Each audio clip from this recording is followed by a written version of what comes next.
ડભોઈ નગરપાલિકાની લાલ આંખ, બાકી વેરા મામલે મિલકતો સીલ કરવાની ઝુંબેશ તેજ। ડભોઈ નગરપાલિકા વિસ્તારમાં લાંબા સમયથી મિલકત વેરો ન ભરતા બાકીદારો સામે તંત્રએ હવે આકરું વલણ અપનાવ્યું છે।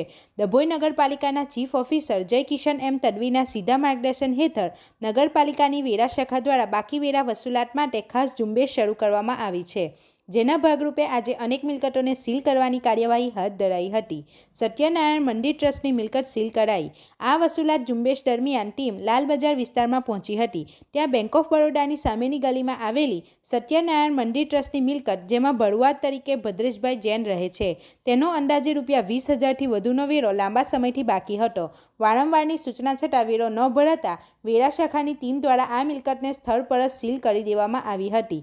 તંત્રની કડક ચેતવણી, હવે સીધી જપ્તી અને હરાજી થશે।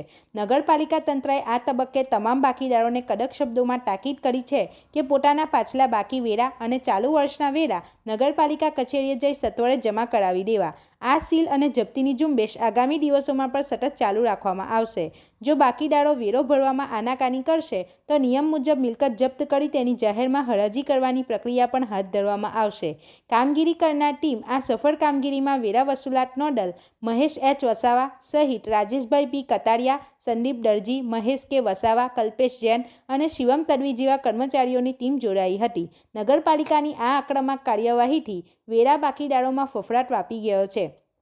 શહેરના વિકાસ કાર્યોમાં સહયોગ આપવા માટે સમયસર વેરો ભરવો એ દરેક નાગરિકની ફરજ છે। આજરોજ ડભોઈ નગરપાલિકાના ચીફ ઓફિસર શ્રી જય કિશન તડવી સાહેબના આદેશ અનુસાર ડભોઈ નગરપાલિકાની વેરા શાખા ટીમ દ્વારા મિલકત જે વર્ષોથી મિલકતોના વેરા બાકી છે એવા મિલકતદારોના મિલકતો સીલ કરવાની કાર્યવાહી કરવામાં આવી છે।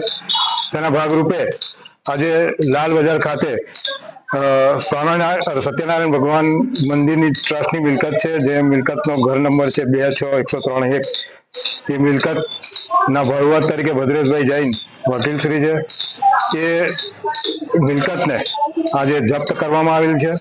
અને આવી જ રીતે શહેરની જેટલા પણ બાકી મિલકતદારો છે જે વર્ષોથી વેરા ભરતા નથી તેવી મિલકતોના વેરા કે મિલકતોને સીલ કરવાની કાર્યવાહી કડકમાં કડક કરવામાં આવશે।